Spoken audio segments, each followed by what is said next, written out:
कहानी की शुरुआत में हम एक डेजर्ट को देखते हैं जिसके अंदर दो आदमी बड़ी खामोशी के साथ आगे बढ़ रहे थे। तभी कुछ टाइम आगे जाता ही एक रेस्ट करने का कहता है, जिसकी बात का दूसरे आदमी पर जरा भी असर नहीं होता क्योंकि वो बहुत ही ज्यादा डरा हुआ था। जिसके बाद दोनों रुकते ही जमीन के अंदर गड्ढा बनाने लगते हैं, जिसको लेकर एक आदमी तो बहुत ही गुस्से में था क्योंकि वो नहीं जानता था कि हम किस काम की वजह से डेजर्ट में आए हैं। और ऊपर से गड्ढा बनाने पर वो आदमी जो ही आगे आता है तो उसी वक्त हम इनके पास एक मिस्टीरियस यानी बहुत ही कीमती बॉक्स को देखते हैं, जिसको देखकर पहले वाले के तो होश ही उड़ जाते हैं क्योंकि अगर उसे पता होता कि हम इस काम के लिए आए हैं तो वो भी यहाँ पर कभी नहीं आता। जिसको सुनते वो आदमी गुस्सा भी होने लगता है क्योंकि इसके अंदर एक बहुत ही खतरनाक शैतान कैद था जिसका उस आदमी पर जरा भी असर नहीं होता क्योंकि वो इसे बस एक मजाक ही समझ रहा था, जिसकी वजह से दोनों किसी तरह करते आखिर में उस बॉक्स को वहीं छुपाते आगे की तरफ बढ़ने लगते हैं ताकि अपने घर पहुंच सके। लेकिन इसी बीच अब पीछे वाला आदमी गन लेते ही सामने वाले को शूट कर देता है क्योंकि अब भी इस बॉक्स के बारे में दो लोग जानते थे, जो अपने साथी को शूट करने के बाद खुद को भी उसे गन से शूट कर देता है क्योंकि वो नहीं चाहता था कि इसके बारे में किसी और को पता चले।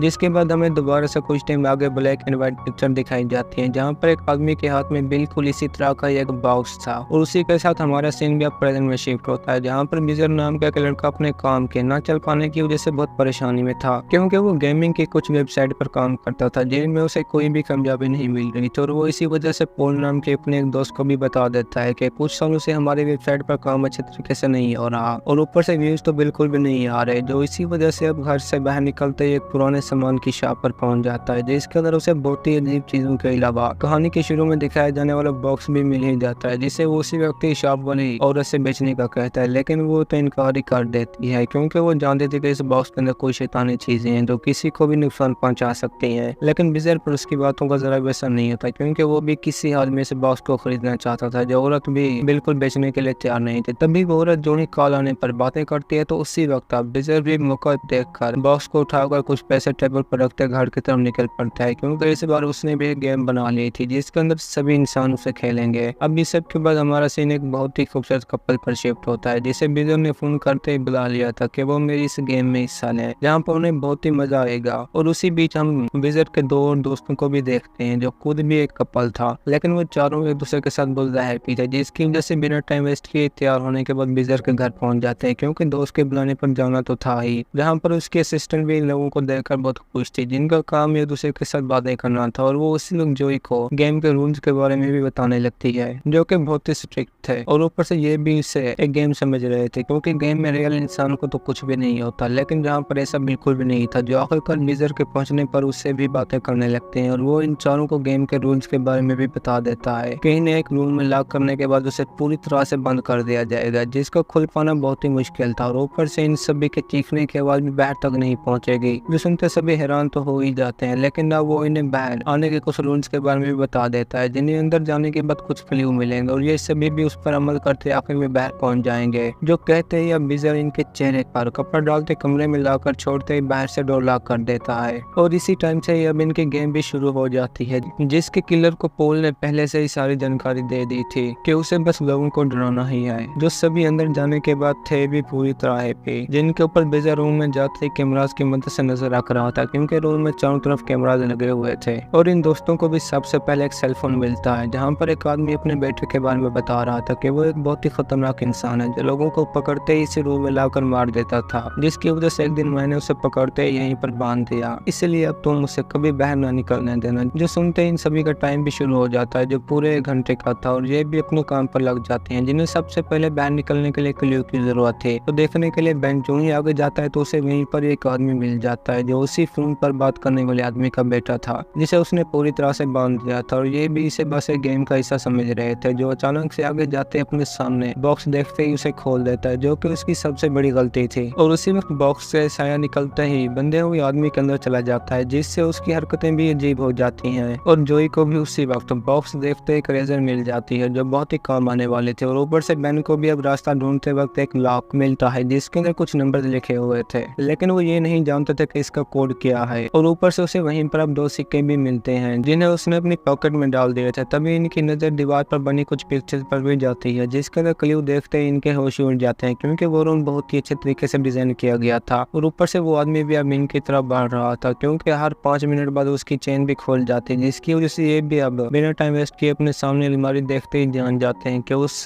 लॉक का कोड क्या है क्योंकि उस अलमारी में रेड, ग्रीन और ब्लू कलर की बुक्स थी जिनकी तादाद 5, 3 और 4 देखते ही वो उसी वक्त लॉक खोल देते हैं, जिसके अंदर उन्हें फिर भी एक चाबी देखने को मिलती है। और ऊपर से इन सभी पर नजर रखते वक्त विजर के कैमरे भी खराब हो चुके थे, लेकिन वो इस बारे में किसी को भी नहीं पता था। और ये दोस्त भी उस मिली हुई चाबी से बॉक्स खोलने पर अंदर एक सीजर को पाते हैं, जिसके बारे में वो जरा भी नहीं जानता था कि ये किस काम की है, लेकिन फिर भी अपने पास रखकर दूसरी चीजें ढूंढने लगते हैं। जहाँ पर इस बार भी बेन को एक बॉक्स मिलता है जिसे वो सीजर की मदद से जो ही खोलता है तो अब उन्हें वहाँ से एक हैंडल मिलता है, जिसके बारे में बताते ही वो बॉक्समैन भी सीजर उठाकर बेन को उसे मार देता है, जिससे उसकी तो मौत हो जाती है। और ये दोस्त भी मदद मांगने लगते हैं, लेकिन इनकी बात सुनने वाला भी कोई नहीं था, जिसकी वजह से वो जान जाते हैं कि हमें इस गेम को पूरा करना होगा, जिनके पास एक 33 मिनट ही बाकी थे। अब विजर खुद भी इस सब के बारे में पोल को बता देता है कि मेरे कैमरा ऑफ हो चुके हैं, जो उसे गेम को खत्म करने का कहती है, क्योंकि वो नहीं जानते थे कि अंदर क्या होने वाला है। लेकिन विजर उसकी बात मानने के लिए बिल्कुल भी तैयार नहीं था। और दूसरी तरफ ये दोस्त भी क्लू ढूंढने लगते हैं ताकि इस रूम से बाहर निकल सके, क्योंकि वहाँ पर फोन के सिग्नल भी नहीं था, जिसकी वजह से इनकी तो सांस ही अटक जाती है। और ऊपर से अब टेरर भी बेन को मिला हुआ हैंडल जार के अंदर लगाते उसे खोल देता है, जहाँ पर अब भी एक बॉक्स था, लेकिन इसके अंदर उन्हें 3 सिक्के डालने होंगे, जो 3 में से 2 बेन के पास थे और एक को ढूंढने के लिए वो पिक्चर को सुलझाने लगते हैं। जहाँ पर वो दोनों एक को देखते ही दूसरे पर वही सिंबल प्रेस करते वो पिक्चर भी खुल जाती है। तभी जैसी की नजर जो ही बेन पर पड़ती है तो वो अब भी जिंदा था, जिसे देखने के लिए वो जो ही उसके करीब जाती है तो किलर उससे भी नहीं छोड़ता। जो जैसी के करीब आने पर उसे उसी वक्त सीजर सर के अंदर मार देता है, जो टेरर और जैसी तो बिल्कुल भी बर्दाश्त नहीं कर पाते, क्योंकि अब उनके 2 साथी भी मार चुके थे, लेकिन इन्हें भी अब एक सिक्का मिल चुका था, तो बाकी तो ढूंढ पाना तो बहुत ही मुश्किल था। और वो थे भी किलर के अपने पास, जिसकी वजह से ये दोनों कुछ टाइम के लिए तो रुक ही जाते हैं, लेकिन आखिर में सिक्के पाने भी थे, जिसकी वजह से टेरर अब उसके पास जाने की सोच रहा था, जिसे करीब जाकर देखते ही अब जैसी भी किलर पर बॉक्स फेंक देती है, जिसका फायदा उठाकर टेरर खुद भी उस पर लिपट जाता है, जिसने उसकी आंख को भी मिरर के साथ बुरी तरह जख्मी कर दिया था। लेकिन आखिर में अब वो किलर उसे भी जख्मी कर देता है, जिससे उसकी मौत हो जाती है। जैसी देखते ही बुरा डर जाते हैं, लेकिन अब उसने वो सिक्के भी खुद जैसी को दे दिए थे, जिन्हें बॉक्स के अंदर डालते वो खोल भी जाता है, और जैसी भी उसे कीज लेते अलमारी खोल देती है। लेकिन अब उसके सामने भी कुछ अजीब चीजें थी, जिनके इस्तेमाल से वो उसी वक्त अंदर मिले एक बॉक्स को खोल देती है, जहाँ पर उसे एक नाम का लिखा हुआ एक सिंबल मिलता है, जिसके बारे में वो जरा भी नहीं जानते कि अब मैं इसका क्या करूँ। तो वहीं दूसरी तरफ विजर भी पूल के कहने पर डोर ओपन ही कर देता है, लेकिन किलर अब उसे भी अंदर आता देखते धक्का देकर बाहर फेंक देता है, जिससे विजर की चाबियां भी अंदर ही गिर जाती हैं, जिसके साथ जैसे कि आखिरी उम्मीद भी खत्म हो जाती है। लेकिन उसे वो पेपर पर लेटर खत्म होता देखते ही रेजर की मदद से रेज कर देती है, जहाँ पर कुछ एरो के निशान बने हुए थे, और वो खुद भी अब किलर की चेन खुलने पर और भी ज्यादा डर जाते हैं, क्योंकि एरो की मदद से खुलने वाला डोर भी किलर के पीछे ही था, और ऊपर से जैसी के पास टाइम भी बाकी नहीं था, जो किसी तरह हिम्मत करते अब किलर से बचकर उनके डोर को एरो की मदद से खोलने भी लगती है, और सेम उसी टाइम पर ही टाइम खत्म होने से पहले डोर ओपन करते बाहर पहुंच जाती है, जहाँ पर अब पुलिस भी पहुंच चुकी थी, क्योंकि विजर ने उन्हें पहले से ही बुला लिया था। जो देखे किलर भी अब क्लैपिंग करने लगता है, क्योंकि पूरी टीम में जैसे ही सर्वाइविंग गार्ड थी, जिसके बाद पुलिस वाले भी उसे वहीं पर शूट करते मार देते हैं, और इसी के साथ किलर की भी कहानी खत्म हो जाती है। और जैसे को बैठ जाता है देखते हैं हम विजर को भी अजीब हरकतें करता हुआ देखते हैं, जिससे मालूम हो जाता है कि वो शायद विजर के अंदर आए, जिसके फौरन अगले सीन में विजर के दोस्त वो बॉक्स भी उठाकर शॉप वाली औरत को दे देती है। लेकिन अब बहुत देर हो चुकी थी, क्योंकि वो जानते थे कि अब ये साया उनका पीछा नहीं छोड़ेगा, और वो इसी बारे में पोल को भी बता देती है कि वो तुम्हारे पीछे जरूर आएगा। और इसी डरे हुए सीन के साथ हमारी भी आज की ये कहानी खत्म होती है। दोस्तों, अगर आपको हमारी कहानी पसंद आई हो तो वीडियो को लाइक और चैनल को सब्सक्राइब जरूर कीजिए।